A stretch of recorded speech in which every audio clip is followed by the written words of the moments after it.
إن الحمد لله نحمده ونستعينه ونستغفره ونعوذ بالله من شرور أنفسنا ومن سيئات أعمالنا من يهده الله فلا مضل له ومن يضلل فلا هادي له وأشهد أن لا إله إلا الله وحده لا شريك له وأشهد أن محمدا عبده ورسوله صلى الله عليه وعلى آله وصحبه ومن سار على دربه واستنى بسنته إلى يوم الدين.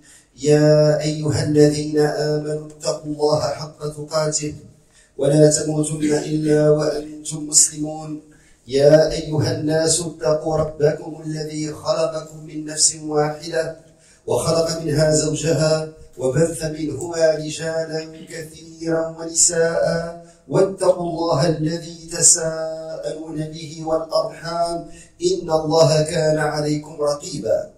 يا أيها الذين آمنوا اتقوا الله وقولوا قولا سديدا يصلح لكم أعمالكم ويغفر لكم ذنوبكم ومن يطع الله ورسوله فقد فاز فوزا عظيما. أما بعد. Troisième cours de Aqidah de ce programme qui, je pense, pour la première fois a été traduit en français, celui de Zad Academy de Cheikh Al-Mujahid qu'Allah le libère. C'est un manuel de 4 niveaux dans 7 sciences islamiques et nous sommes rendus à la 3e rencontre dans le premier niveau de la croyance, al-Aqidah. Et le cours d'aujourd'hui est vraiment important. Il est important parce qu'on va parler de ce qu'on appelle en arabe masadiru talaqqi al-Aqidah. Donc les sources de référence à partir desquelles on puise notre croyance. Et ça, c'est extrêmement important. Parce que ce point-là est l'un des points qui différencie Ahl Sunnah wal Jama'a des sectes égarées. C'est l'un des points les plus essentiels, je dirais, pour distinguer Ahlul Haqq min Ahlul Batil, les gens du vrai du gens du faux. Ahlul Sunnah, les gens de la Sunnah qui suivent la voie du prophète alayhi salatu wassalam, min Ahlul Bid'ah, des gens de l'innovation. Donc, à la page 18, l'auteur a dit, on a déjà défini ce que c'est la croyance authentique, l'aqidah as-sahiha. Faites attention, on a dit croyance islamique authentique, parce qu'il y a des croyances qui ne sont pas islamiques. J'avais donné l'exemple d'un révolutionnaire qui avait une croyance très forte dans ce qu'il faisait, il a même donné sa vie. Il a sacrifié son confort, son cabinet médical, sa vie de bourgeois, il est parti mourir loin de sa terre natale, parce qu'il croyait, mais c'était pas une croyance islamique. Donc il faut que ça soit une croyance islamique. Et il y en a qui ont une croyance islamique, mais fausse. Ils pensent que s'ils embrassent la main de leur cheikh, de la tariqa, qu'ils lui embrassent les pieds, qu'ils prennent sa salive et se badigeonnent la face avec sa salive, que s'ils lui donnent de l'argent, il va juste les caresser, leur donner la baraka, et ils vont voir la lumière d'Allah. A'udhu billah. Et l'un de ces égarés dernièrement a dit qu'il était suivi par 40 millions de mouridines. Un homme, quand on le voit, habillé comme un clou de différentes couleurs, qui saute sur place, danse et crie, il a eu la bay'a de 40 millions. Et les gens payent pour avoir la baraka, pour se rapprocher du cheikh. Donc, il y a beaucoup d'égarements, et la source première de tous ces égarements, c'est ce point en particulier. Masadiru talaqqi. Alors, on a dit que la croyance islamique, il faut qu'elle soit islamique. Il faut qu'elle soit vraie, authentique, pas fausse. Et maintenant, nous allons étudier un point, il dit, qui est d'une importance cruciale. D'où est-ce qu'on puise notre croyance? وهو ما يعبر عنه بمصادر التلقي مصادر تلقي العقيدة الصحيحة. Quelles sont ces sources et quelles sont les preuves? Rapidement, je vous demande d'aller à la page 26. Masadir al-Talaqi. Là, vous avez 3. Donc, les sources à partir desquelles Ahl Sunna wal Jama'a, le musulman, puise sa croyance, c'est 1, Al-Qur'an, le Coran. 2, la Sunna. 3, le consensus, ijma' qui? As-Salaf, les plus prédécesseurs. Et ça, c'est un point très important. Parce que quand on parle de croyance, ce à quoi on croit, en Allah, en ses anges, en ses livres, en ses messagers, dans le jour dernier, dans le destin, ces éléments-là, est-ce qu'on les voit? Est-ce que on arrive à les imaginer avec notre raison? Est-ce que vous comprenez? Donc, l'être humain, s'il n'a pas la guidance divine, sur ces points-là, il peut facilement s'égarer. Et c'est pour cela qu'on va trouver, avant même qu'on commence, déjà je vous donne une idée, pour que vous sachiez comment on se distingue des autres. On va trouver les philosophes, al-Mu'tazila, les Mu'tazilites, et ceux qui se sont inspirés de Ilm al-Kalam, al-Asha'ira, al-Maturidiyya, à certains égards, moins que le Mu'tazila. Ils ont suivi la méthodologie des philosophes. Socrate, Platon, Aristote. Et l'une des grandes catastrophes dans le monde musulman, c'est que les musulmans vont traduire les livres des Grecs en arabe et vont commencer à s'en inspirer au point que certains groupes disent « Nous ne puisons pas notre croyance dans la raison pure, mais la raison pure doit valider ce qu'il y a dans les textes authentiques. » Je ne sais pas si vous êtes conscient. Ils disent « Ah, nous ne puisons pas, nous ne sommes pas comme les philosophes. Nous sommes des musulmans.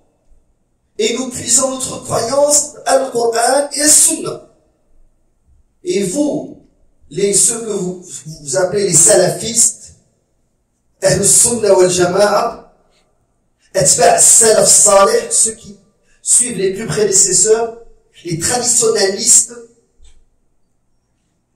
les dogmatiques,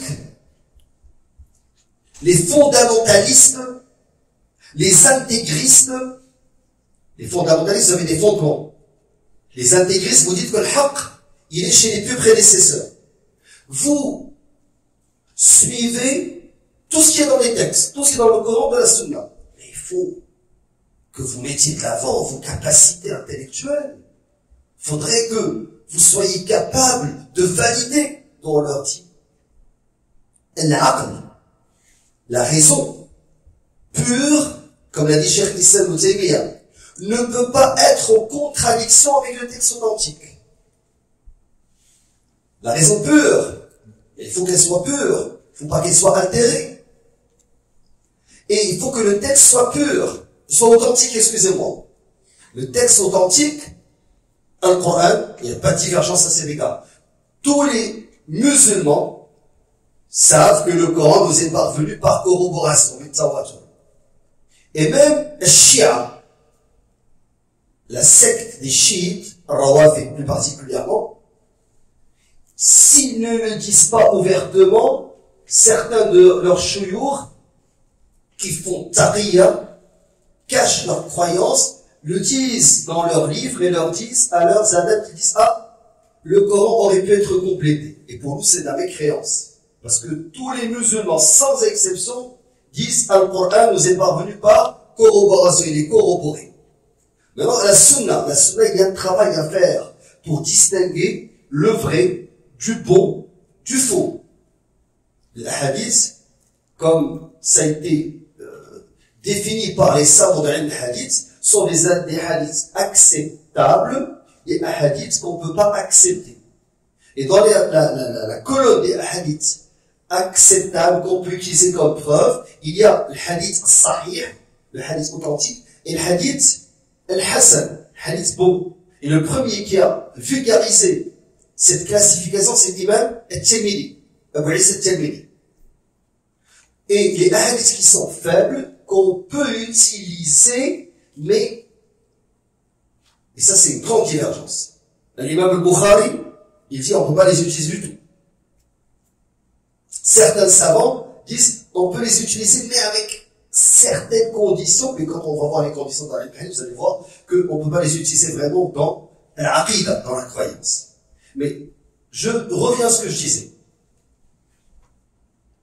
Les Shia, par exemple, disent nous, on va puiser notre croyance, min marwiyat al-bayt.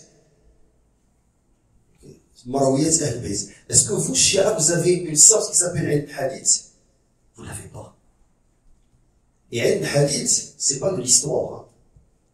Il y a la science de l'histoire, al-tarikh. Et l'histoire est plus laxiste à plusieurs égards par rapport à une hadith. Une hadith, c'est une science qui est stricte. On n'accepte pas le marwiyat comme ça à la légère. Il faut absolument, pour que le hadith soit accepté comme authentique, qu'il y ait 5 conditions. La première, il faudrait que la source de narration soit non discontinue.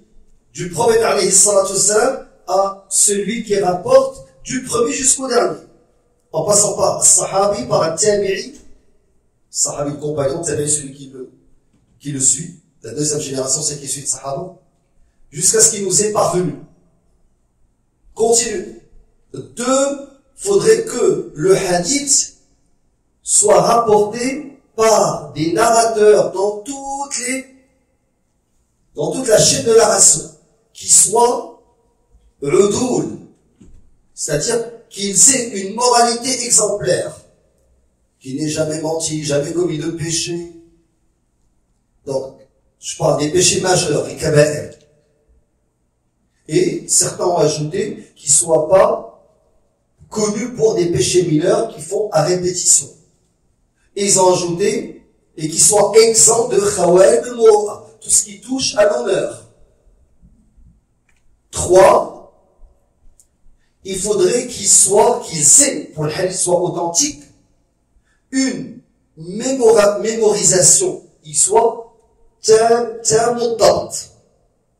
qu'il ait une très bonne mémorisation. Quand je dis très bonne, excellente, tout le monde peut se tromper.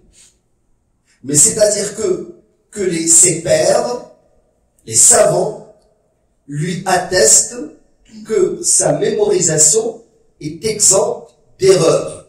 Il se peut qu'il en fasse quelquefois, mais en général, c'est pas quelqu'un qui se trompe, et la mémorisation est de 2 types. Dabtu kitab, wa dabtu sadr.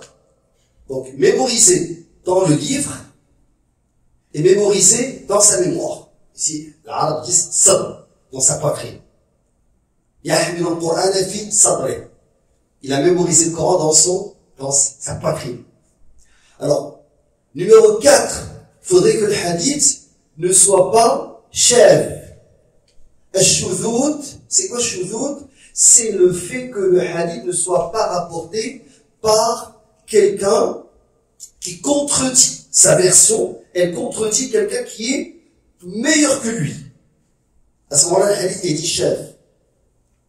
Et il faudrait pas que dans le hadith, il y ait illatun qadiha, un vice caché.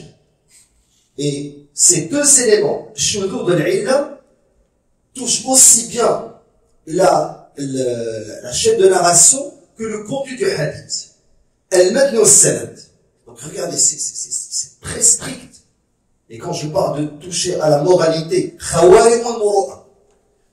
dans certains pays, par exemple dans le Mashriq, le fait de ne pas se couvrir la tête fait partie de Khawali Moura, ça touche à ton honneur. Al-Akl fi al-Turuqat, le fait de manger dehors. Al-Qahqa, quelqu'un qui touche au rikal. C'est très strict.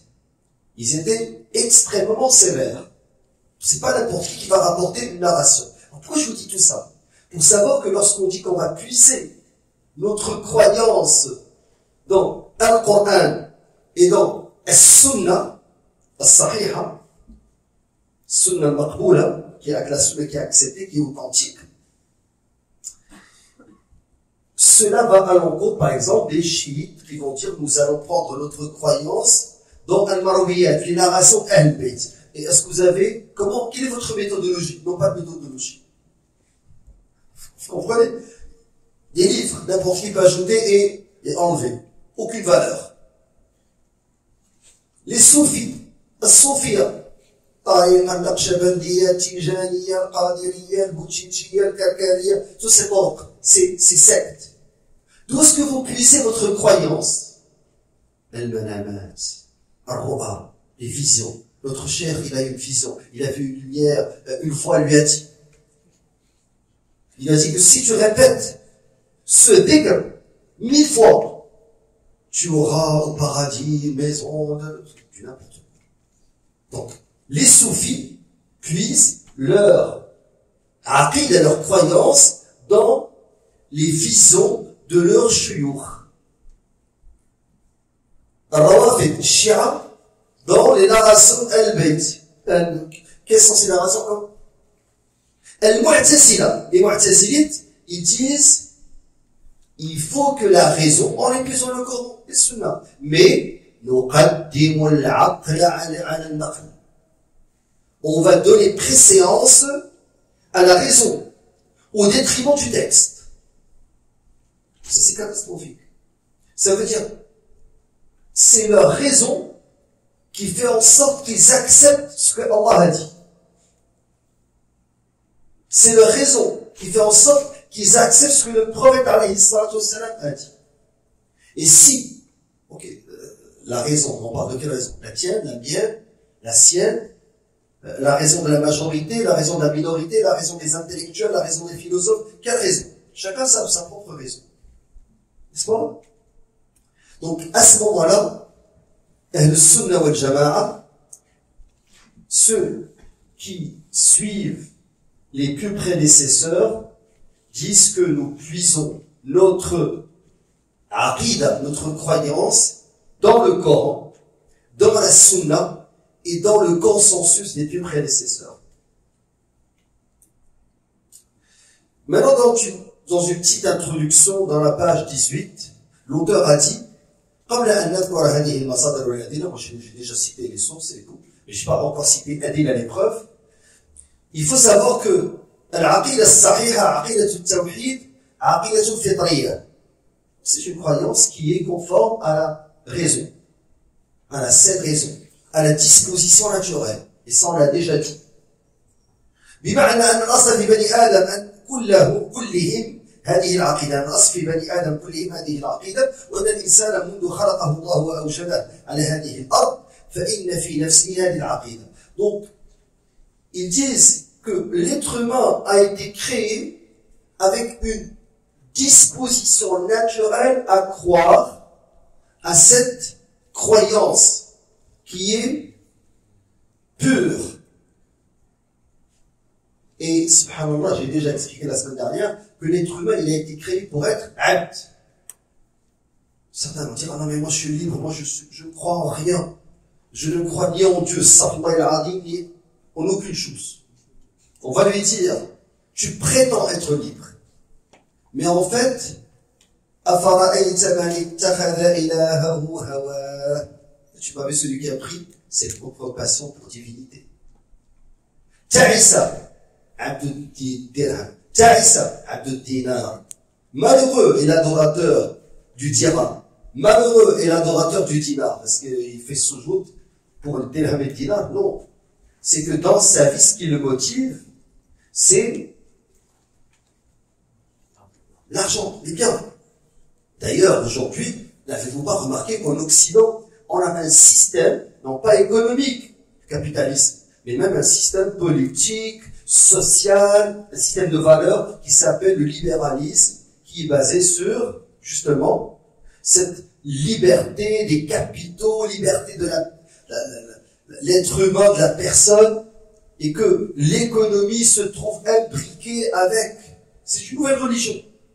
La religion actuelle en Occident, c'est la religion de croire en l'homme et en ses passions et ce qui fait son affaire. Et certains vont donner préséance à l'homme et ils vont dire ce sont des idéalistes, c'est la gauche et tout. Et d'autres vont donner préséance au capital, à la circulation des biens.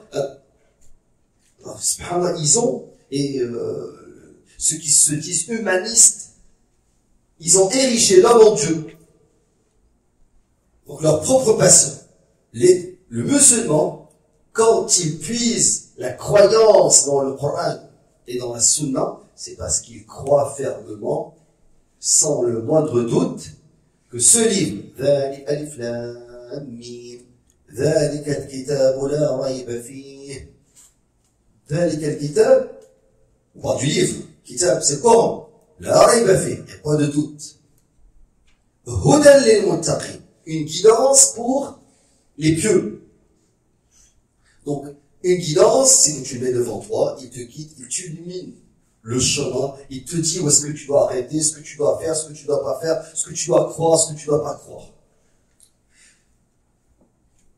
Donc, l'être humain prédisposé à من معرفة العقيدة من معرفة الله جل وعلا وتوحيده. Donc il est prédisposé à connaître Allah.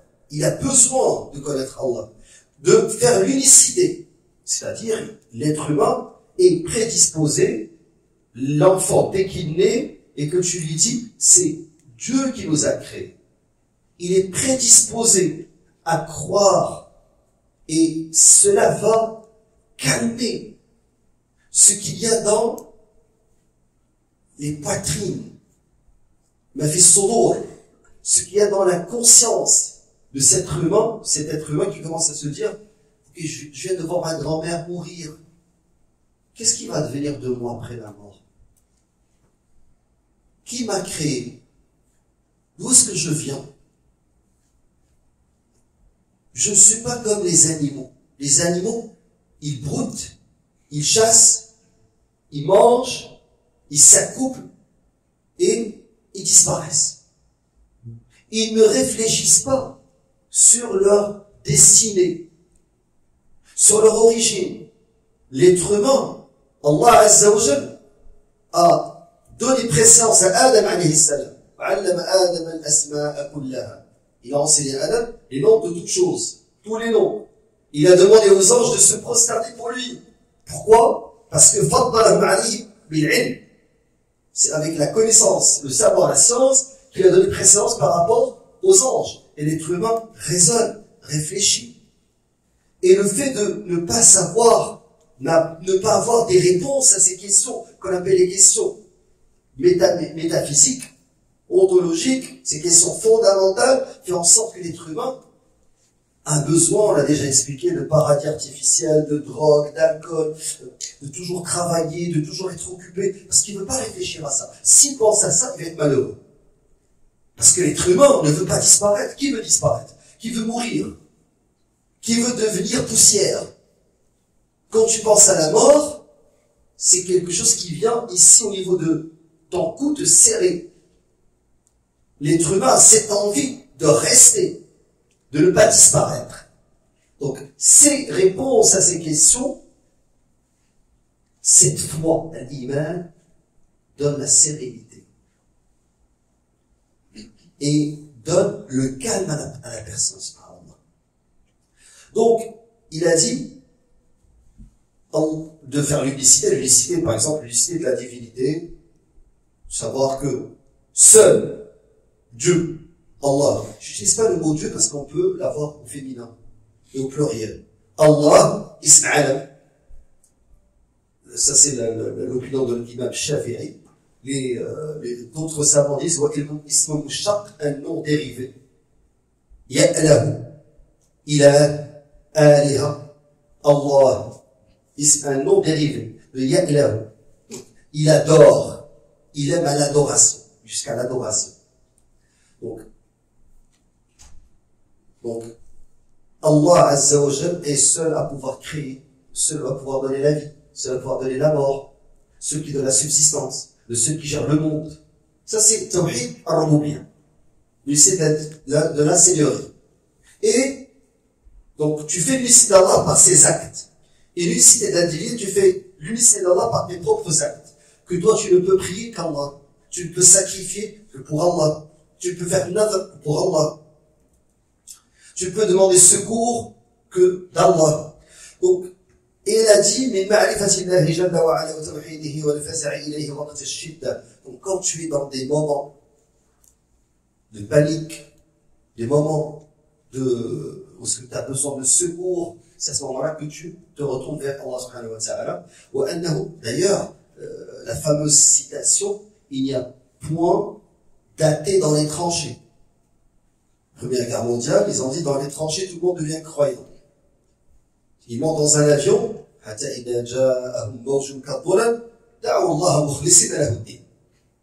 lorsque des vagues viennent, des vagues, les assaillent dans l'océan, qu'est-ce qu'ils font? Ils commencent à invoquer Allah avec sincérité. Donc, dans les tranchées, il y a point d'athée. Quand un avion est sur le point de s'écraser, tout le monde commence à dire, oh my God, oh mon Dieu. Juste avant, il faisait la fête, mais à ce moment-là, il retourne vers Allah Azza wa Jalla. Donc, il dit, l'être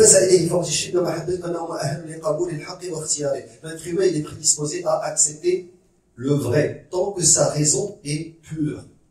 Là,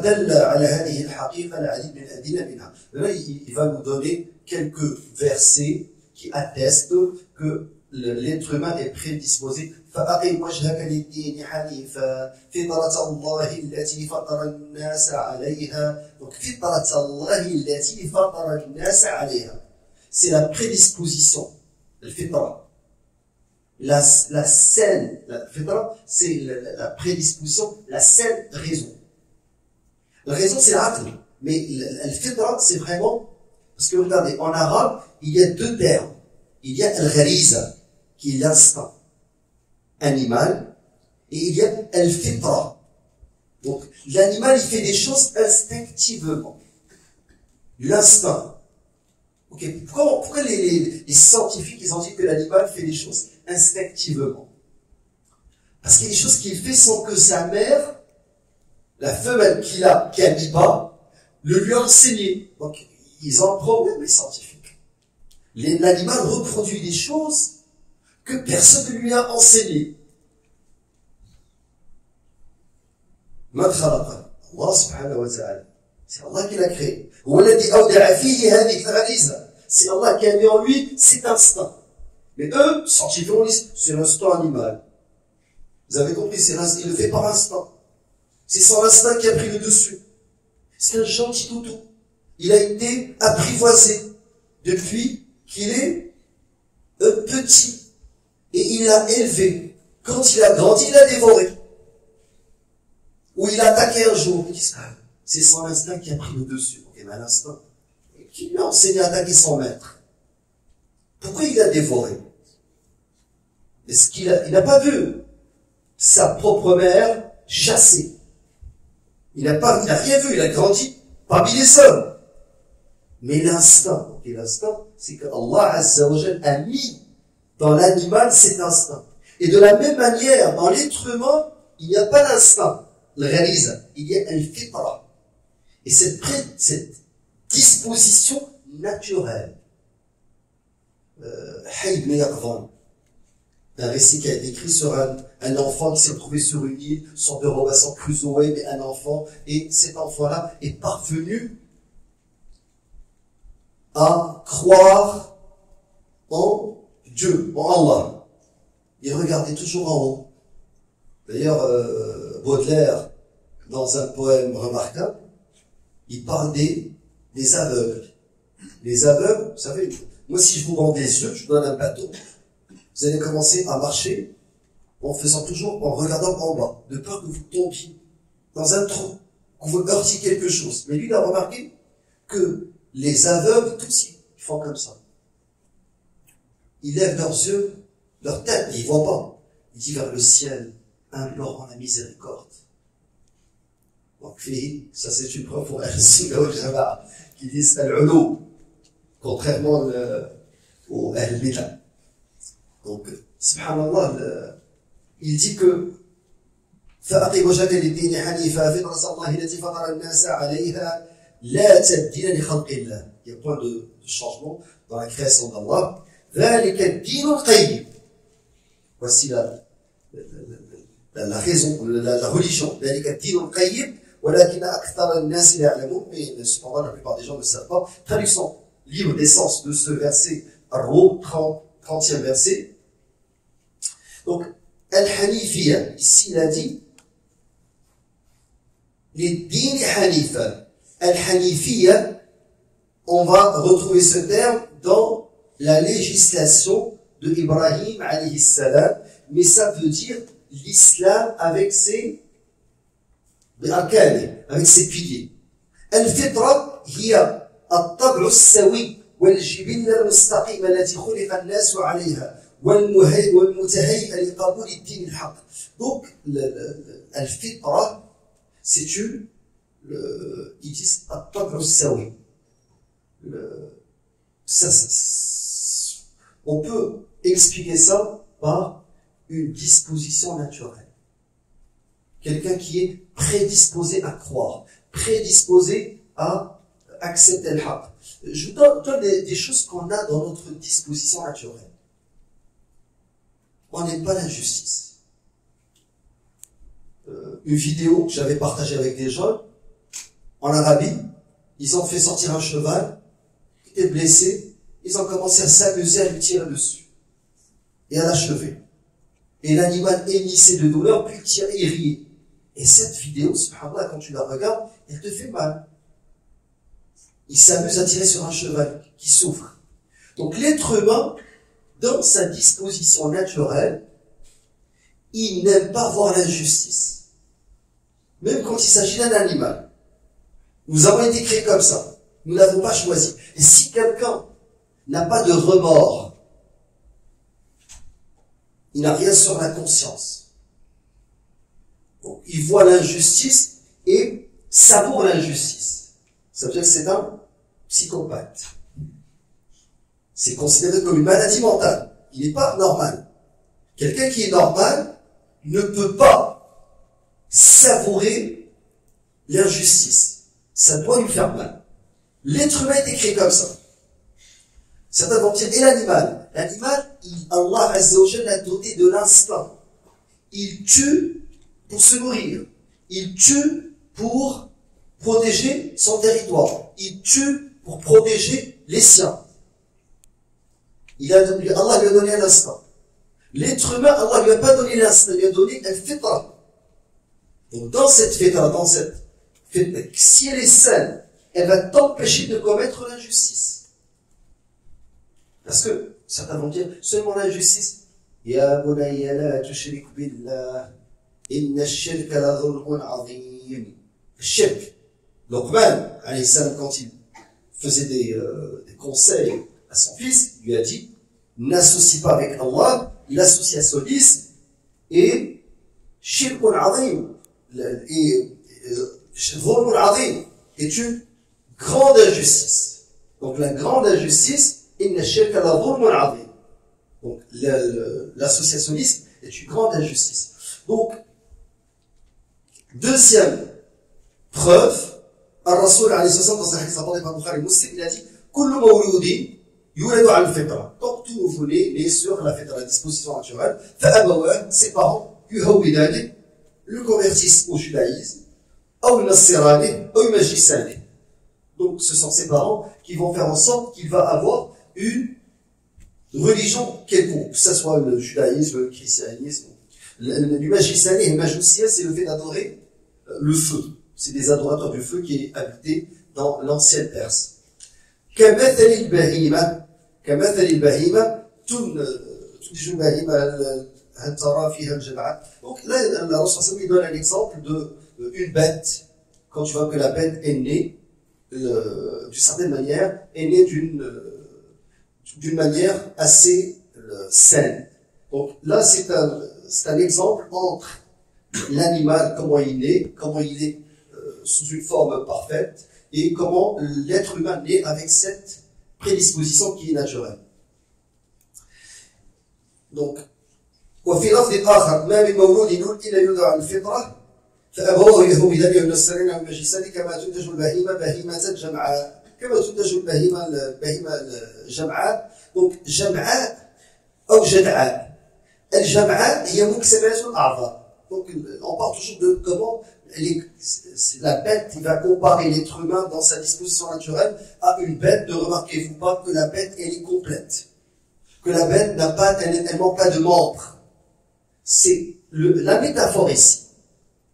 La métaphore, c'est que le prophète alayhi salatu wassalam nous donne comme comparaison avec la saine raison, la disposition naturelle, le fait qu'Allah azza wa jalla crée l'animal qui va naître complet. Il n'y a pas de membre qui lui manque. Donc cette disposition naturelle, elle fait partie de l'être humain. Elle fait partie de sa création.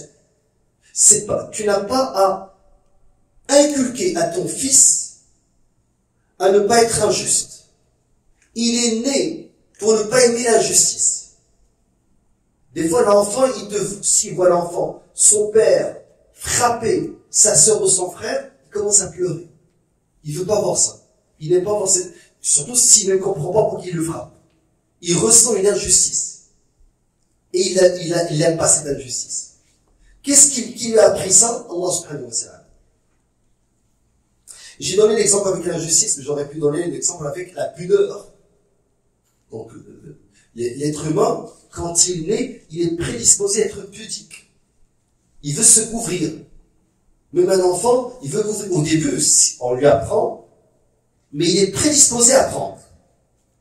Il va pas comme repousser, il dit non, je ne veux pas m'habiller, je veux rester nu. Est-ce que vous comprenez ce que je dis? C'est ça la prédisposition. Il est prédisposé à accepter cela. Troisième preuve, ما أخرجه مسلم عن أبي هريرة رضي الله عنه بلفظ مختلف فيما تصرح بأن الفطرة هي ملة الإسلام. Donc, qu'est-ce que al-fitra? Cette prédisposition, cette disposition saine, c'est l'islam. Alors, l'être humain est né musulman. Voilà comment on fait. Tous les êtres humains naissent musulmans. Et ce sont leurs parents, quand je dis leurs parents, ce qui va les influencer en premier, parents, société, qui vont faire en sorte qu'ils vont changer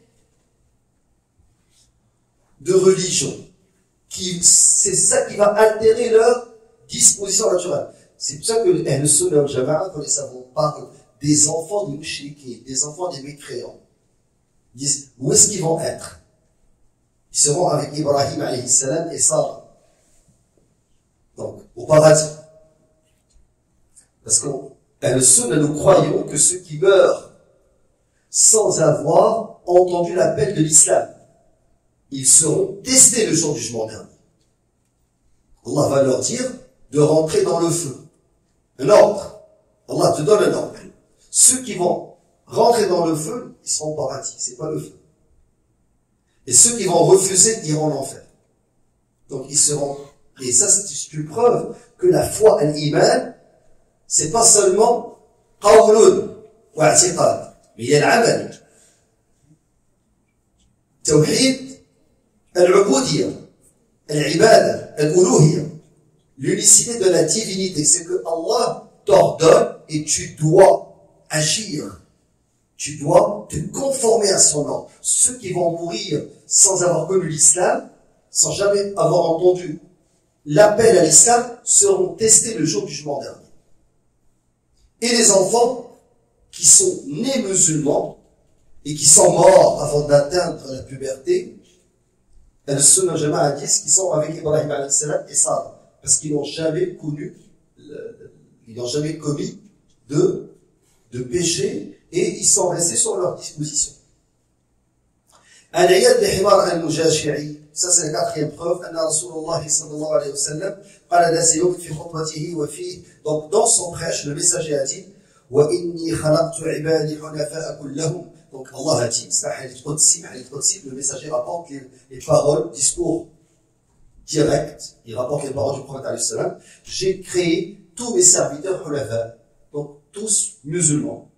وإنهم أتتهم الشياطين فاجتالتهم عن دينهم. Et les démons sont venus pour les égarer de leur religion. وحرمت عليهم ما أحللت لهم وأمرتهم أن يشركوا بي ما لم ينزل به سلطانا. Donc, qu'est-ce qu'ils leur ont fait faire, les démons? Ils leur ont interdit les choses que je leur ai rendues licites. Et ils leur ont ordonné d'associer avec Allah ce qu'il n'a point descendu. Donc maintenant, ce que je viens de faire, j'ai cité rapidement 4 preuves que la disposition naturelle qui fait en sorte que tu acceptes la bonne croyance, c'est l'islam. Et tu es né prédisposé, tu es né musulman. Mais il y a des choses malheureusement qui vont venir égarer l'être humain de cette croyance qu'Allah Azza wa Jal, cette prédisposition à une bonne croyance qu'Allah lui a insufflé dans l'âme de tout un chacun. Allons-y à la page 18, à la page 20. Masadir al-Talaqi. Donc ici, les sources de référence. Première source, Al-Qur'an, le Coran. Donc, quand on parle du Coran, le Coran c'est défini ismun li kalamillah. C'est un nom qui désigne la parole d'Allah. Al-Munazzal, la parole d'Allah qui a été descendue, ala abdihi, sur son serviteur, wa rasulihi, et son envoyé, Muhammad sallallahu alayhi wa sallam. Allah a dit, nazala bihi ar-ruhul amin. Ar-ruhul amin, c'est Jibril, l'archange Gabriel. Jibril alayhi salam qui est descendu avec Al-Qur'an. Tout le Coran a été révélé par l'intermédiaire de Jibril alayhi salam. Donc, Al-Qur'an, wahi, c'est une révélation. Et la Sunna, wahi, c'est une révélation. Mais le Coran, tout entier, est passé par le biais de Jibril alayhi salam. Ala qalbika litakuna min al-mundirin. Sur ton cœur, pour que tu sois un des avertisseurs. Bilisan arabiyyin mubin. Avec une langue arabe évidente, claire. Donc, le Coran a été descendu avec une langue arabe. Et là, c'est un point important. Pourquoi cette insistance sur l'arabe quand on parle du Coran? L'insistance de la langue arabe, c'est que, premièrement, c'est l'un des miracles du Coran. Quand Moussa alayhi salam, Moïse a été envoyé à son peuple, ce qui distinguait les Israélites et les Égyptiens, c'était la magie, la sorcellerie. Et Moussa alayhi salam a lancé un défi. Et lorsque les Sahara, les sorciers, ont été réunis par Pharaon pour ce grand affrontement entre le haqq et le batil, Moussa a lancé son bâton. Et les Sahara, eux, ils ont envoyé ceux ils avaient hibalohum, donc ils ont jeté des cordes, donc ça c'est ce qu'on appelle la sorcellerie c'est une sorte de précipitation, des précipitateurs qui ont fait croire aux gens que ces corps étaient des couleuvres. Mais Moussa alayhi salam, quand il a jeté son bâton, son bâton s'est transformé en une vraie couleuvre qui a commencé à avaler leur corps. Ils se sont prosternés. C'est Qutb rahimahullah, il a dit, كانوا أصبحوا سحرة أشرار فأمسوا شهداء أبرار. Le matin, c'était des sorciers. Le soir, ils sont devenus des martyrs. Et Pharaon leur a dit, je vais vous crucifier vivant. Je vais couper vos mains et vos pieds de travers, main droite, main gauche, et je vais vous crucifier. il va les crucifier dans des troncs de palmiers. Ça, c'est très douloureux, une mort atroce, et même avec ça, ils ont cru. Pourquoi ils ont cru? Parce qu'ils ont vu ce miracle. Donc, Moussa alayhi salam, son miracle, c'était faire montrer que la sorcellerie ne peut pas rivaliser avec la révélation, avec le haqq. Isa, Jésus alayhi salam, en sa période, en son époque, ce qui prévalait, c'était la médecine. Les gens excellaient comme médecins. Ils pouvaient soigner. Mais lui, il ne soignait pas. Il guérissait. Grâce à Allah Azza wa Jalla. Il pouvait donner vie aux morts. Grâce à Allah Azza wa Jalla. Donc, il a montré que la révélation dépasse la science qui prévalait dans son époque. Au temps du prophète alayhi salatu wassalam, en Arabie, ceux qui distinguaient les Arabes, ils avaient même des marchés où est-ce que les gens se réunissaient pour faire des duels. Pas comme ce que vous voyez au niveau du rap, mais au niveau de la poésie. C'était des duels. Les Arabes, ils se réunissaient, puis chacun voulait clasher l'autre. Mais avec le verbe, avec la poésie. Et quand le Coran a été révélé, ça a été, vous savez, les Arabes, au point que le Mu'allaqat Sab'a. Mu'allaqat Sab'a, c'est des recueils de poésie qui étaient connus. Ils étaient accrochés, ces poèmes étaient accrochés dans Astar al-Ka'ba. Pour dire comment ils disaient que la poésie est un art qui dépasse tout. Le verbe est tellement important pour eux. Ils parlaient non pas avec de la prose, mais avec des vers, et se distinguer par cette langue qui était pure. Quand je dis la langue est pure, vous savez, il y a plusieurs types de langues. Si je parle d'hiéroglyphes, ils prenaient par exemple avec des signes et reproduisaient la chose dont ils parlaient. Ce qui distingue l'arabe et d'autres langues, c'est que, comme l'a dit Ferdinand de Saussure, l'un des fondateurs de la linguistique, il disait que le signe est arbitraire. Il n'y a pas de lien entre le signifiant et le signifié.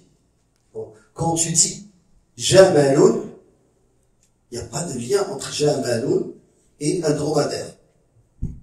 Sama'un, Ardun, donc c'est un nom qui a été désigné, les linguistes disent, de manière normative, la norme linguistique. Et nous, ce que nous croyons, c'est que Allah subhanahu wa ta'ala a enseigné à Adam, wa 'allama Adam al-asma'a kullaha. Donc la langue arabe, elle est ancienne, depuis le temps de 'Ad wa Thamoud, qui sont, ça c'est ce qu'on appelle al-Arab al-Ba'ida, les Arabes qui ont été décimés. Ils n'ont pas cru dans ce que Hud alayhi salam et Salih leur ont révélé, et Allah les a décimés. Mais ils étaient arabes, ils parlaient l'arabe. Donc l'arabe est une langue très ancienne, et c'est une langue qui n'est pas, si je prends par exemple comment parlaient les Égyptiens, et comment ils écrivaient l'hiéroglyphe, c'est une langue qui est primitive, c'est des signes. Alors que la langue arabe, c'est pas des signes, c'est des mots. Et le mot n'a pas forcément un lien de ressemblance. Je disais que le signe est arbitraire, avec ce qu'il désigne. Donc, je ne vais pas trop vous compliquer ce point-là, je voulais juste vous dire que le Coran, quand on parle de la langue arabe, c'est que le Coran a été un défi lancé à ceux qui se considéraient comme étant les maîtres du verbe. Et ils ont tous dit que ce que cet homme l'a dit, alors, ce n'est pas de la prose, et ce n'est pas de la poésie. Ils ont dit, c'est un sorcier.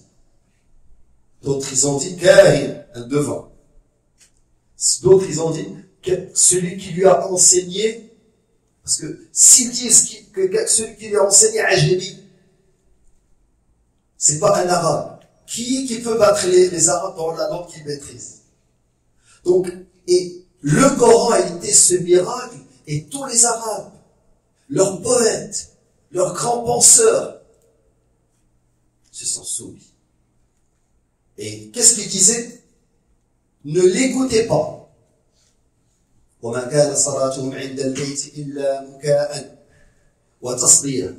المكاء والتصدية. Il disait siffler et frapper. Ça vous rappelle pas quelque chose? Quand ils viennent avec des haut-parleurs, les musulmans prient, ils mettent de la musique, ils veulent perturber. C'est ce qu'ils faisaient Quraysh. Et Quraysh, ils se réunissaient. Et ils délaissaient les danseuses, les chanteuses, le vin, et venaient écouter la récitation de Abu Bakr as-Siddiq. Les Quraysh, ils ont dit à Abu Bakr, on t'avait permis de prier, mais dans ta cour, maintenant tu sors, tu es en train d'égarer nos esclaves, nos femmes et nos enfants. Parce qu'ils écoutaient Abu Bakr as-Siddiq réciter, quand il récitait, il pleurait, subhanallah. Et le Coran vient chercher les cœurs. Et l'arabe, même ceux qui détestaient le messager, ils venaient écouter la récitation du Coran. Puis ils disaient demain que personne ne revient. Le lendemain, ils revenaient encore. Donc au point, ils étaient tellement émerveillés par la beauté de cette parole divine.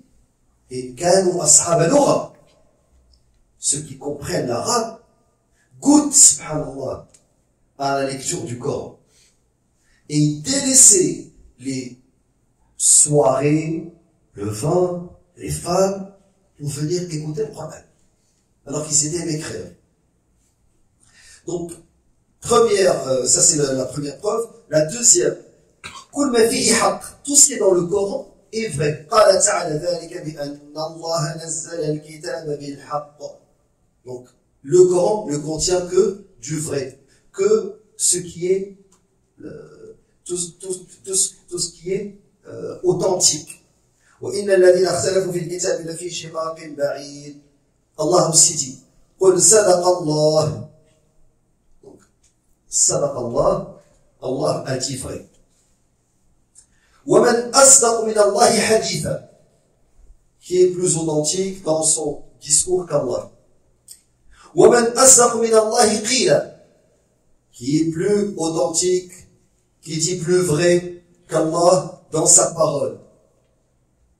Donc, premier dans son discours. Troisièmement, Al-Qur'an, qui est notre source première dans laquelle on puise l'aqidah, mahfouzun min al-abath wa al-tahrif. Personne ne peut le manipuler, ne peut le falsifier. Inna nahnu nazzalna adh-dhikra wa inna lahu lahafizun. Surat Al-Hijr. Donc, verset 9. Ça, c'est un point fondamental. Allah, subhanahu wa ta'ala, a dit qu'il va préserver le Coran. Que le Coran ne sera jamais falsifié. Et regardez, à travers les âges, le Coran est préservé. La yam'uhu al-ma. Dans un hadith, il ne sera pas effacé par l'eau. Il est préservé dans les poitrines de ceux qui le mémorisent par cœur. Il est préservé dans le masahif.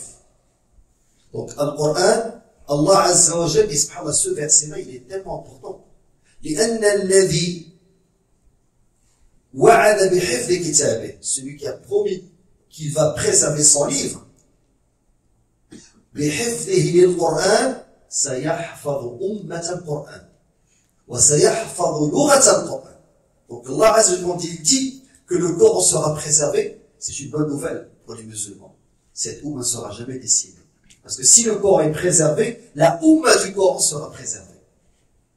Et si la Ummah du Coran sera préservée, la langue avec laquelle est descendu le Coran sera préservée, la langue arabe. Et comment salaf, ils ont compris ce verset? Ils ont dit, Allah Azza wa Jalla nous donne l'ordre de préserver le Coran. Nous devons l'enseigner à nos enfants.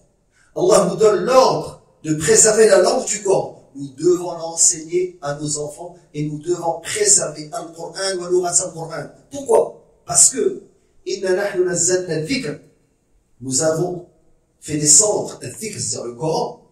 Wa inna lahu lahafidhun. Donc wa inna lahu lahafidhun, ça veut dire que nous allons préserver al-riwaya wa al-diraya. C'est pas seulement la forme. mais aussi le fond, c'est-à-dire sa compréhension. Donc, ne soyez pas inquiétés. Allah Azza wa Jal l'a préservé. Maintenant, chacun doit se poser comme question, qu'est-ce que j'ai fait pour contribuer à cette préservation? Voilà, ça va préserver. Au mahfoud, bika, au grec. Comment est préservé? La langue du Coran est préservée. Chacun doit se dire, qu'est-ce que j'ai fait? C'est comme si certaines personnes disent, subhanallah, ضاعت القدس. القدس, non, القدس sera libéré. Le messager l'a promis. La question qu'il faut se poser, qu'est-ce que moi, qu'est-ce que toi, nous avons fait pour Quds et pour la terre? Ça. Donc, d'une certaine manière, ce verset implique que chacun se pose la question, qu'est-ce que j'ai fait pour préserver ce livre? Quatrième preuve, أنه الحكم الذي فيه التفصيل والبيان. Donc, c'est l'arbitre dans lequel il y a le détail de toutes choses. قال تعالى أفغير الله أبتغي حكما وهو الذي أنزل إليكم الكتاب مفصلا. Donc, qui vais-je prendre pour arbitre à part Allah, alors c'est lui qui a fait descendre le livre détaillé. Dans le Coran, il y a le détail de toutes choses.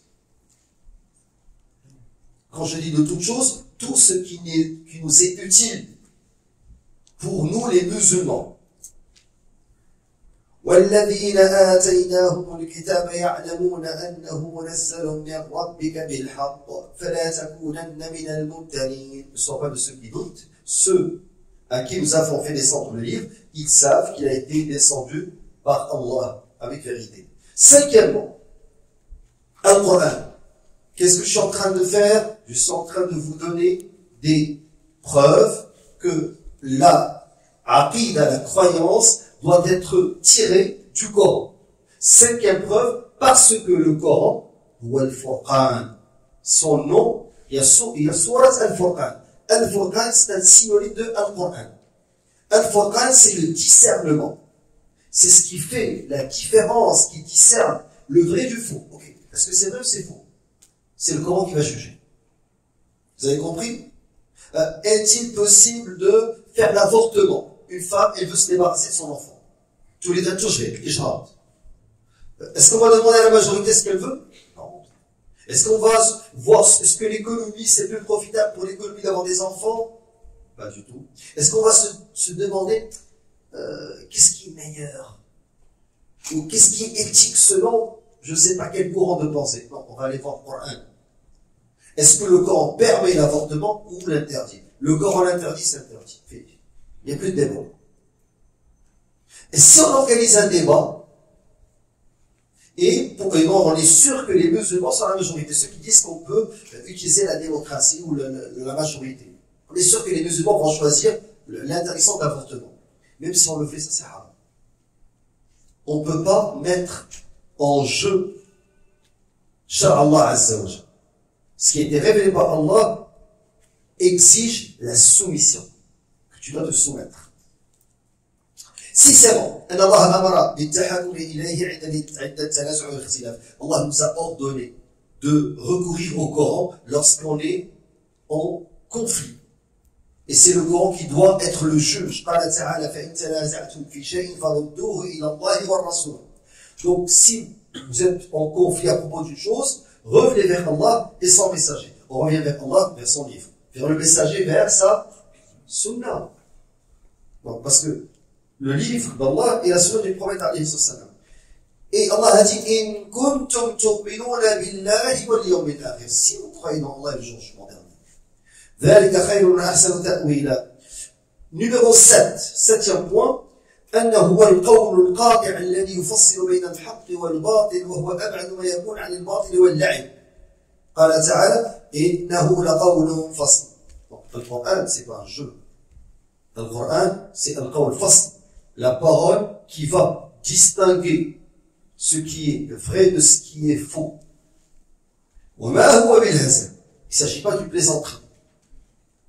Deuxième source, à partir de laquelle on puise notre croyance. As-sunnah, al-nabawiyya, as-sahiha. La sunna prophétique authentique. Alors, qu'est-ce que sunna? Tout ce qui nous a été rapporté du prophète alayhi salatu wassalam avec une source de narration authentique, que ça soit la parole du prophète, que ça soit les actes du prophète, que ça soit taqrir le messager, ce que le messager a approuvé. Donc ses approbations, ses paroles et ses actes. Plusieurs preuves. Et ça, regardez, le premier qui a dit que la sunna est une preuve, et il a, d'une certaine manière, documenté cela. Parce que c'était une évidence pour les musulmans. Mais celui qui va documenter cela, c'était l'imam Shafi'i. Et aujourd'hui, ceux qui se disent al-Qur'aniyun, les coranistes, et ce terme, ce mot est erroné, leur nom c'est Munkiris Sunna, ceux qui nient la Sunna. Parce que si tu crois dans le Coran, tu es obligé de croire dans la Sunna, parce que le Coran t'oblige à croire dans la Sunna. قال تعالى وما آتاكم الرسول فخذوه. Pour ce que le messager vous amène, vous devez le prendre. وما نهاكم عنه فانتهوا. Et ce qu'il vous demande d'éviter, vous devez l'éviter. Donc Surat Al-Hashr, verset 7. Deuxième preuve, قال تعالى وأطيعوا الله ورسوله إن كنتم مؤمنين. Et obéissez à Allah et à son messager si vous êtes croyants. Donc, obéir au messager, c'est suivre sa sunna. C'est un ordre du Coran. Donc ceux qui disent, moi je suis coraniste, et si tu es coraniste, parce que ce que te dit le Coran. Le Coran te demande de suivre la sunna. Troisième preuve, وَأَنزَلْنَا إِلَيْكَ الذِّكْرَ لِتُبَيِّنَ لِلنَّاسِ مَا نُزِّلَ إِلَيْهِمْ وَلَعَلَّهُمْ يَتَفَكَّرُونَ. Donc, on a fait descendre sur le point de dhikr, qui est le Coran, pour que tu montres aux gens ce qui leur a été révélé. Donc, as-sunna mubayyina lil Coran. As-sunna, elle va illustrer le Coran. Le Coran est dans certains aspects général. La sunna le spécifie. Donc ça, c'est une particularité de la sunna. Les deux sont liés. Il y a certains éléments qui sont d'ordre particulier dans le Coran. Mais le Coran, comme c'est un livre qui va rester jusqu'à la fin des temps, il contient des règles générales et des principes. Vous savez, si c'était que du particulier, ça aurait pu être valable pour la durée du prophète alayhi salatu wassalam. Mais là, il contient, en plus de termes particuliers, il contient ce que les gens appellent des généralités. Mais en fait, ce ne sont pas des généralités, ce sont des principes, des fondements sur lesquels on se base en toute époque. Un Coran, contrairement aux révélations qui sont figées dans le temps, celles des chrétiens, des juifs, le Coran n'est pas figé dans le temps. Que tu sois en Amérique du Nord, en Papouasie, en Afrique, en Europe, dans toutes les régions, le Coran est applicable. Dans toutes les époques, au temps du prophète sallam, aujourd'hui, à la fin des temps. Quatrièmement, donc le messager nous dit que ne me vient pas l'information d'un homme. يأتيه الأمر من أمري إما أمرت به أو نهيت عنه فيقول ما ندري ما هذا. Il rapporte que ne me dites pas, c'est comme si à la fin des temps il y aura un homme qu'on va lui rapporter l'ordre du prophète alayhi salatu wassalam, ou ce que le message nous demande d'éviter, il va dire عندنا كتاب الله ليس هذا فيه. Nous avons le livre d'Allah, j'ai pas trouvé ça dans le livre d'Allah. Le message il nous prévient qu'il va y avoir des gens qui vont rejeter la sunna. Et regardez, subhanallah, un exemple. Al-Khawarij, ceux qui ont déclaré Ali radiallahu anhu mécréant, et qui ont déclaré Muawiyah radiallahu anhu mécréant, et qui ont déclaré Sahaba mécréant, et déclaré les musulmans mécréants, excepté leur groupe. Al-Khawarij, ces extrémistes, quand Ali radiallahu anhu a envoyé Abdullah ibn Abbas débattre avec eux, il lui a dit Hajijhum بالقرآن جادلهم بالقرآن جادلهم بالسنة جادلهم بالسنة débat avec eux avec la sunna لا تجادلهم بالقرآن فإن القرآن حمال أوجه.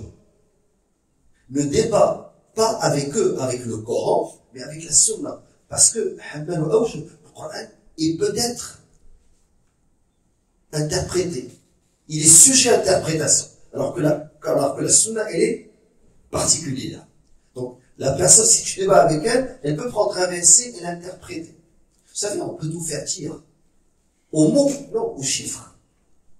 Ceux qui ont fait analyse de données quantitatives au niveau universitaire, maîtrise doctorat, savent très bien qu'on peut tout faire dire, même aux chiffres. Et c'est pour cela que Surat al-Baqarah, et ça, prenez ça en note, Surat al-Baqarah est tellement importante. Parce que Surat al-Baqarah, harramat at-tahayul fi sharia. Ne joue pas avec la religion. Inna Allah ya'murukum an tadhbahu baqara. Allah vous ordonne d'égorger une vache. Qu'est-ce qu'ils ont dit? Au début, la tattakhiduna huzwa. Tu es en train de te moquer de nous. Il dit ça à leur messager. Donc, quand il va leur préciser son âge, ils vont dire, Malawnoha, quelle est sa couleur? Quand il va leur préciser sa couleur, ils vont dire, Inna al-baqara tashabaha alayna. Allez, toutes les vaches se ressemblent. Ben, ils veulent pas. Fadhabahuha wa ma kanu yaf'alun. Ils l'ont égorgé, mais ils ont failli ne pas le faire. Donc, at-tahayul. Ne pas jouer. Parce que comme j'ai dit, le Coran est sujet à interprétation. Mais la sunna, elle est particulière. Et d'ailleurs, ceux qui disent qu'on suit le Coran, on ne suit pas sunna. Ok, on vous donne le Coran. Ne suivez pas sunna. Du tout. Priez. Comment vous allez faire l'adhan? Où est-ce que vous allez prendre l'adhan? Les iqam. Comment vous allez faire l'iqam? Pour prier. Comment savez-vous que ce qu'on a pris maintenant à l'Isha, c'est 4 rak'ats? Comment vous allez faire tashahhud, le premier tashahhud? Comment vous allez faire le deuxième tashahhud? Dites-le moi. Comment vous allez prier? Vous pouvez faire prier. Donc, le Coran, ahwaj ila sunna. Il a besoin de la sunna. Mais l'imam Ahmad n'a pas aimé la parole que certains pieux prédécesseurs, ils ont dit, as-sunna qadiya ala al-Coran.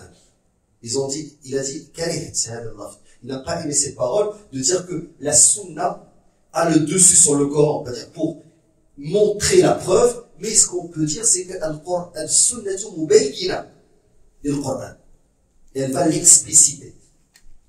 Mufassila du Coran. Elle va le détailler. Par respect à la parole divine. Donc, le messager sallallahu dans un hadith authentique a dit Al-fa'alaykum bi sunnati wa sunnati al-khulafa ar-rashidin al-mahdiyyin min ba'di tamassaku biha. Donc, suivez ma sunna et celle des plus prédécesseurs, il parle des califes, excusez-moi. Suivez ma sunna et la sunna des califes bien guidés, qui sont Abu Bakr, Omar, Uthman et Ali, radiallahu anhu. Et dans certaines versions, il a nommé Abu Bakr et Omar. Ici, il a dit les califes bien guidés. تمسكوا بها, agrippez-vous à cette sunna, وعضوا عليها بالنواجذ, et mordez-y avec vos molaires.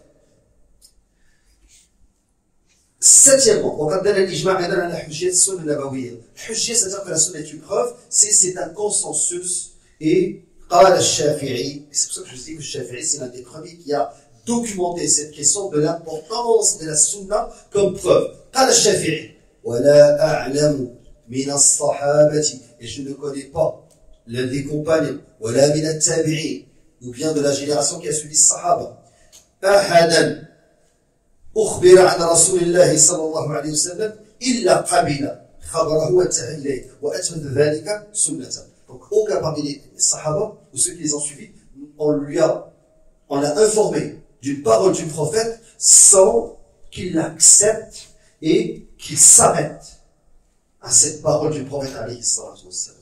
Donc, la sunna hujja. Qu'est-ce que je suis en train d'expliquer? D'où nous puisons notre croyance. On a dit 1, la sunna. 2, 1, le Coran. 2, la sunna. Et 3, l'ijma, le consensus. On ne prend pas notre croyance comme font Soufia, mais dans al-ru'a wal-manamat, les visions. On ne prend pas notre croyance de riwayat al-bayt, qui ne sont pas documentés, comme font Shia. Nous ne prenons pas notre croyance comme font les philosophes, al-falasifa, ou al-mu'tasila, ou al-turuq al-kalamiya, de la raison. Nous ne donnons pas préséance à la raison au détriment des textes. Ijma' as-salaf, as-salih radiyallahu anhu. Ça, c'est un point important. Maintenant, chacun de nous, quand il dit, ok, le Coran, as-sunnah, et je vais les prendre, et je vais les comprendre. Ok, mais ta compréhension du texte, elle est influencée par quoi? Par ton background, par tout ce que tu as déjà lu, par tout ce que tu as vécu. Il y a des choses pour toi qui sont peut-être, je donne un exemple. Prenons l'amour. Aujourd'hui, n'importe qui, tu lui dis un homme est marié avec 3 ou 4 femmes. Il va dire, il n'est pas fidèle à la première. Ok. Tout ce que tu as tiré, cette conclusion, que s'il n'est pas marié avec, il s'est marié avec plus qu'une, il n'est pas fidèle à la première. C'est à partir des romans que tu as lus, à partir des films que tu as regardés, à partir de la société qui t'a influencé. Mais les Sahaba nous disent que les meilleurs parmi eux étaient ceux qui avaient le plus de femmes. Donc, ce qu'on appelle aujourd'hui l'amour romantique entre un homme et une femme, c'est une construction sociologique. On a été influencé par la société. Si nous avons été dans une... D'ailleurs, prenons l'Afrique.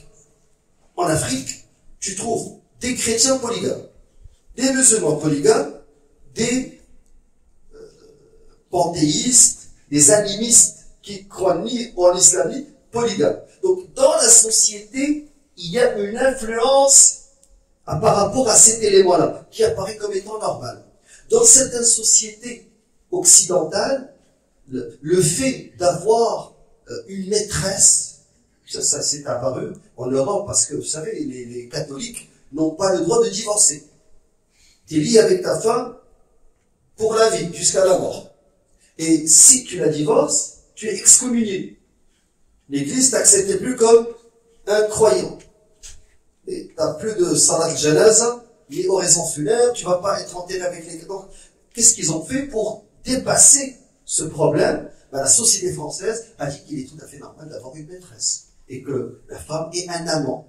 Donc, quand vous lisez les romans du 19e siècle, Madame Bovary et Gustave Flaubert, par exemple, le fait d'avoir un amant pour une femme mariée, chez les Français, c'est normal. Pourquoi? Parce qu'ils ne peuvent pas divorcer ni être polygames.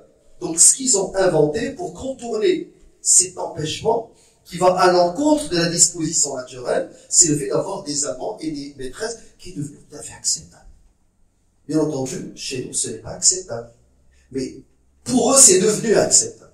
Donc, quand tu comprends le texte à partir de ton expérience personnelle, ton background, ton éducation, ta compréhension ne sera pas comme la mienne, ne sera pas comme la sienne, et c'est pour cela que pour que le texte soit bien compris, il faut que cette compréhension soit figée dans le temps. ونحن لا نفهم القرآن والسنة إلا بفهم سلف هذه الأمة. C'est pas ma compréhension qui est importante, ni la tienne. C'est la compréhension de Abu Bakr as-Siddiq radiyallahu anhu. C'est la compréhension de Omar ibn Khattab radiyallahu anhu. C'est la compréhension de Abdullah ibn Abbas, de Uthman ibn Affan, de Ali ibn Abi Talib, de Zubayr ibn al-Awwam, de Talha ibn Ubaydillah, de Anas ibn Malik, de Sa'd ibn Abi Waqqas, de Abdurrahman ibn Auf. Est-ce que vous comprenez? Des compagnons. Et de ceux qui les ont suivis. Parmi les grands savants. Sa'id al-Musayyib, Hassan al-Basri, Sufyan al-Thawri, Sufyan ibn Uyayna. Donc, on va suivre Qatada, Mujahid. Donc, c'est pas n'importe qui va comprendre le texte. Il faut que le texte soit compris. Parce que Rasul sallam, il nous a révélé ilm al-riwaya wa ilm al-diraya. C'est pas nous a pas seulement donné le texte sans nous montrer sa compréhension. Et chacun va comprendre le texte comme il veut. Et vous savez, là je vais tirer une alarme. Un écrivain comme Umberto Eco et certains théoriciens de la langue ont inventé la pluralité des lectures. Donc chacun va prendre un roman et vous font ça au cégep, à l'université. Ils vous donnent un texte, qu'est-ce que tu comprends de ce texte? Le premier va dire, moi je comprends ici que c'est une description de la nature, c'est des montagnes. L'autre il va dire, ah c'est pas des montagnes, les montagnes c'est des grands hommes. Donc ça c'est une métaphore de qu'est-ce que les grands hommes. Donc chacun va comprendre du texte une chose qui est différente. Et ça c'est un grand danger qui a fait en sorte que l'Église chrétienne s'est égarée parce que ils ont dit que le texte sacré, le Kitab al-Muqaddas, n'est que des paraboles. Et personne ne peut nous imposer sa compréhension. Nous les musulmans, ce que nous croyons, c'est que la compréhension doit être figée dans le temps. Nous devons comprendre Al-Qur'an wa Sunnah comme le comprenaient Salaf hadhihi al-Ummah, les plus prédécesseurs. Parce que leur compréhension, d'où est-ce qu'ils l'ont tiré? Du prophète sallallahu alayhi wa sallam. Vous comprenez l'importance de la Sunnah, et maintenant on a ajouté Al-Ijma', le consensus.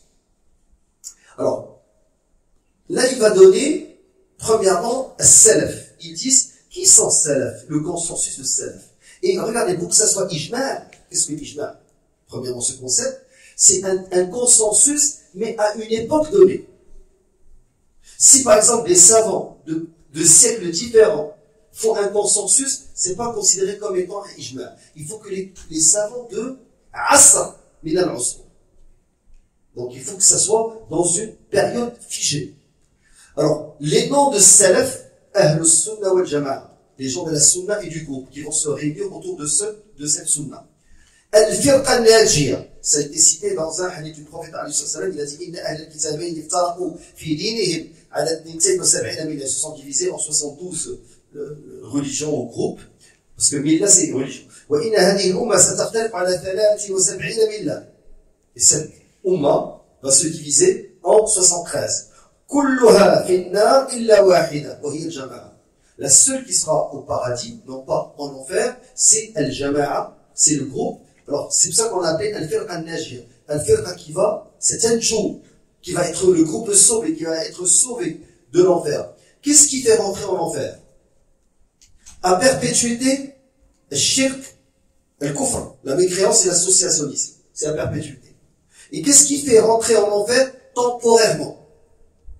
Deux choses. Les péchés majeurs si tu ne te repens pas. Et si tu ne te repens pas, nous croyons que Al-Taf Mashia sera la volonté d'Allah. Regardez, donc c'est vraiment détaillé. Hein. Le péché majeur peut te conduire en enfer, temporairement. Parce qu'il se peut que tu ne te repens pas et qu'Allah te pardonne. Il se peut. Comme il se peut qu'il te punisse. Ou il se peut que tu bénéficies de l'intercession de Shafa'a. Deuxièmement, excusez-moi, donc il y a le Kabira, et la Tawba, et deuxièmement, c'est parce qu'on est en train d'étudier. Al-Bid'a, l'innovation. Hadith al-Hawd, le prophète sallam était dans son bassin pour donner à boire à la Ummah, qu'Allah fait en sorte qu'il nous abreuve de sa main et qu'on soit jamais, après d'avoir été désaltéré de ce bassin, assoiffé. Et les anges vont venir chasser les musulmans. Et le messager va dire, mes compagnons, c'est-à-dire qu'ils font partie de mes compagnons de ma Ummah. Ils ont dit, tu sais la tadri, tu ne sais pas ce qu'ils ont changé après toi. Et le ulama de ce hadith, certains ont dit que ce sont des hypocrites, d'autres ils ont dit ceux qui ont apostasie, et d'autres ils ont dit dans le fait qu'il les a attribués à sa Ummah, c'est que ce sont ceux qui ont innové, qui ont inventé des choses qu'il ne leur a pas renseignées. Donc, l'innovation va distinguer Al-Firqa al-Najiyya, celle qui va être sauvée de l'enfer, de ceux qui vont innover et qui vont rentrer en enfer pour être punis parce qu'ils ont innové. Al-Firqa al-Mansoura, et ça c'est une divergence parce qu'on l'appelle la faction victorieuse, ou bien la faction victorieuse, c'est un groupe au sein de Firqa al-Najiyya. Donc, victorieuse parce qu'Allah Azza wa Jalla dit وَلَنْ تَزَالَ طَائِفَةٌ مِّنْ أُمَّتِي مَنْصُورِينَ. Il y aura toujours un groupe de ma Ummah qui seront victorieux. لَا يَضُرُّهُمْ مَنْ خَذَلَهُمْ حَتَّى تَقُومَ السَّاعَةُ. Donc, ils ne seront pas affectés par ceux qui vont les délaisser. Et dans certains hadiths, le messager, quand on lui a dit où est-ce qu'il se retrouve, il a dit في بيت المقدس وأكناف بيت المقدس. Et dans d'autres hadiths, Beit al-Maqdis, le Quds, qu'Allah la libère, dans le hadith, il a dit au messager, ils seront regroupés dans Sham. Et c'est pour cela, beaucoup de frères m'écrivent ce qui est en train de se passer en Syrie, Sham. Je vous dis, rassurez-vous, le messager nous a informé que la confrontation entre le haqq et le batil aura lieu dans Sham. C'est d'importance qu'à la grande Syrie, Palestine, Syrie, Jordanie, toute cette région qui s'en va jusqu'à le Sinaï, et jusqu'à Al-Mawsil en Irak, et jusqu'au sud de la Turquie, cet endroit-là, c'est là où il y aura les grandes épopées de la fin des temps. Et Rome, l'Occident, descendra. Et le messager a dit, Tamanin Raya, 80 étendards. Chaque étendard, 12 000 combattants. Ils descendront avec une armée de 960 000, presque 1 million. Et ils vont combattre les musulmans, et cette femme al-Najiyah, ce groupe-là, va avoir le dessus. Le tiers seront tués. Le messager dit, ce sont les meilleurs martyrs. Le tiers va fuir, et le tiers va avoir la victoire. Donc, tôt ou tard, cette confrontation aura lieu. Troisièmement, toujours au niveau de l'ijma', et parce qu'on va passer Salat al-Isha, et on a presque terminé, alhamdulillah, l'épreuve, قال تعالى ومن يشاقق الرسول من بعد ما تبين له الهدى ويتبع غير سبيل المؤمنين نوله ما تولى ونصله جهنم وساءت مصيرا. Ce verset est une preuve. An-Nisa, verset 115 de Sourate Nisa, c'est la preuve que l'ijma' hujja. On doit revenir vers le consensus. Tu peux pas ne pas suivre la voie des croyants. Donc, il faut suivre la voie des croyants qui est ijma'uhum, leur consensus. Le hadith du prophète alayhi salatu wassalam, il a dit فَمَنْ أَدْرَكَ ذَلِكَ مِنْكُمْ فَعَلَيْهِ بِسُنَّتِي وَسُنَّةِ الْخُلَفَاءِ الرَّاشِدِينَ الْمَهْدِيِّينَ عَضُّوا عَلَيْهَا بِالنَّوَاجِذِ. Donc, ça aussi, c'est une preuve. Troisième preuve, Abdullah ibn Umar a dit إن الله لا يجمع أمتي أو قال أمة محمد صلى الله عليه وسلم على ضلالة. Allah ne réunit pas, ne rassemble pas ma ummah sur un égarement. وَيَدُ اللَّهِ مَعَ الْجَمَاعَ. La main d'Allah est avec le groupe. Donc, le consensus est une preuve aussi, et il va rester quelques éléments rapidement, c'est la question de la raison, al-aql. J'ai dit que al-Mu'tazila, ceux qui vont suivre les philosophes, l'Asha'ira, disent, nous puissons notre connaissance, non pas dans la philosophie, mais le Coran et le Sunna. Cependant, quand il y a contradiction entre le texte sacré, le Coran et le Sunna, et notre raison, les Mu'tazila disent, nous donnons préséance à la raison. Et le Sunna wal Jama'a, ils disent, la nuqaddimu al-aqla ala al-naql. Nous ne donnons pas préséance de la raison au détriment du texte. La raison est un outil pour comprendre le texte. Mais la raison ne peut pas réfuter ce qu'il y a dans le Coran. Tu dis, je parle. Ah Allah, tu dis, mais moi, qui es-tu? Quand ça vient d'Allah, du prophète alayhi salam, tu dois te soumettre. Adam alayhi salam, quand Allah lui a ordonné de ne pas manger de l'arbre, est-ce qu'il a donné la raison? Pourquoi il ne doit pas manger de l'arbre? Pas du tout. Iblis est venu lui dire, il t'a demandé de ne pas manger de l'arbre, parce que cet arbre-là, c'est l'arbre de Al-Khuld. Au moins qu'il l'a yabla. C'est un arbre, si tu en manges, tu vas devenir éternel. Et tu auras un grand royaume. Il lui a menti. Il aura juré à Adam et Ève. Adam alayhi salam a cru de bonne foi Iblis. Mais Allah azza wa jalla s'est contenté de lui dire, ne mange pas de l'arbre, sans donner la raison. Pourquoi? Parce qu'Allah veut de nous l'islam. L'islam ou la soumission. Alors, العقل يمكن يدرك بعض مقررات علم العقيدة مثل أن الله موجود واحد حي عليم بالخلق قادر حكيم مستحق للعبادة وحده دون سواه ونحو ذلك. لكن لا يمكن أن يستقل بمعرفة وإدراك تفاصيل هذا العلم Donc, la raison, certes, peut amener à croire que cet univers ne peut pas s'auto-créer. La raison peut amener à croire que le hasard ne peut pas faire en sorte qu'il y ait existence de l'univers. C'est trop compliqué pour que ça soit une question de hasard. Que l'oxygène qu'on respire soit approprié pour nous, que l'eau H2O qui est sur Terre n'existe pas dans notre planète, que la température du Soleil est réglée et que maintenant la Terre panique. Parce que si la température augmente d'1 degré, il se peut qu'on disparaisse. Alors, tout ce chamboulement, tout est... Là, rappelez-vous la dernière fois ce que je vous avais dit. Il y avait des discussions en Algérie, en Libye avant, de faire rentrer par des tunnels l'eau de la Méditerranée dans le désert, le Sahara, pour faire en sorte qu'il y ait de la verdure. Et puis certains scientifiques ont dit attention, touchez pas au Sahara, laissez-le. Pourquoi? Ils ont dit parce que ce sable gigantesque que vous voyez, c'est ce qui fait qu'on peut vivre sur Terre. Comment? Le désert en Afrique est essentiel à la vie sur Terre. Ils ont dit oui, parce que les vents prennent les débris de sable, leur font traverser l'océan Atlantique et ils atterrissent en Amazonie. Et l'Amazonie, c'est le poumon de la planète. Regardez-vous. Tout ce qu'on voit, c'est il y a de la chaleur, on fait rentrer de l'eau. Mais Allah Azza wa Jal a réglé la vie sur Terre d'une manière parfaite. Notre cycle, au niveau de notre métabolisme, je parlais avec des jeunes, et ça rapidement, et faites attention. Les jeunes qui prennent des stéroïdes, quand ils font de la musculation, ils veulent rapidement avoir des muscles. Au lieu de travailler, prendre de la protéine, de se reposer, ils veulent s'injecter et boum, devenir plus forts.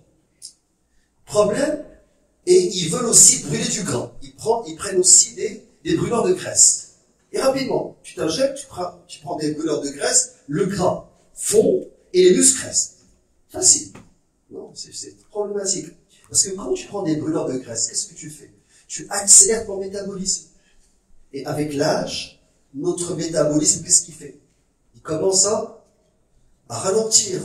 Et Allah Azza wa Jal a fait en sorte que ton métabolisme soit rapide pendant l'enfance, l'adolescence, t'es en train de croître. Puis là, quand tu arrives à un certain âge, ton métabolisme commence à ralentir, ce qui permet à tes organes de vivre plus longtemps. Mais si tu commences toujours à accélérer ton métabolisme va connaître un vieillissement interne.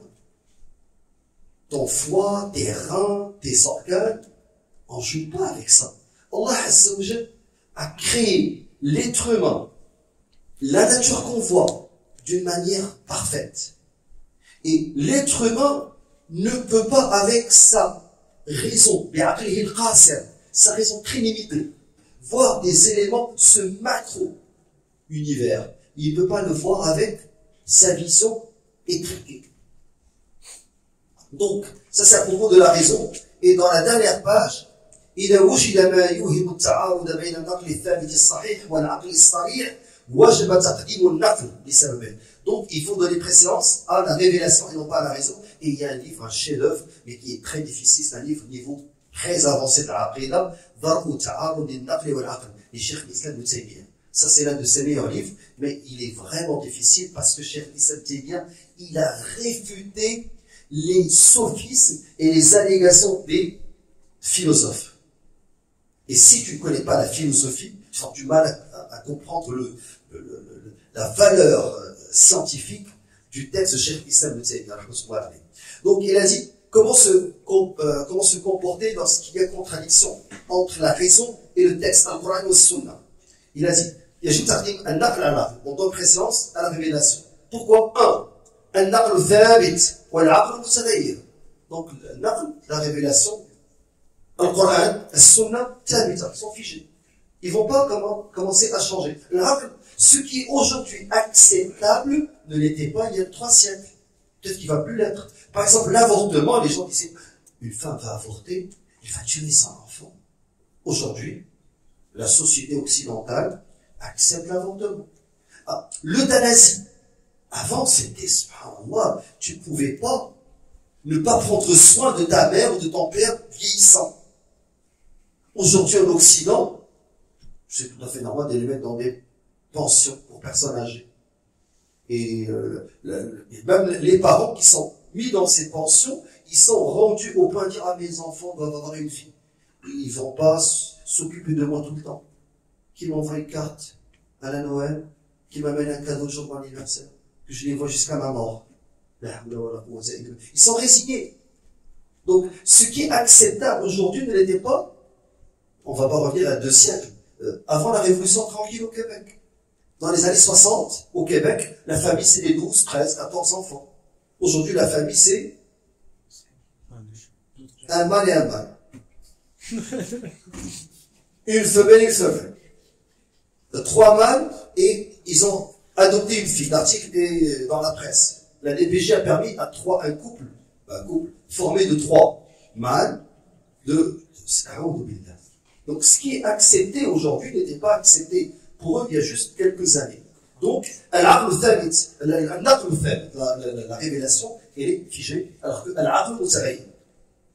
Deuxièmement, al-naql ma'soum wa al-aql laysa kadhalik. Qui peut prétendre que notre raison est infaillible? L'isma, impossible. Mais Al-Qur'an et le Sunna, le messager est infaillible, ma'soum. Al-Qur'an vient d'Allah Azza wa Jalla.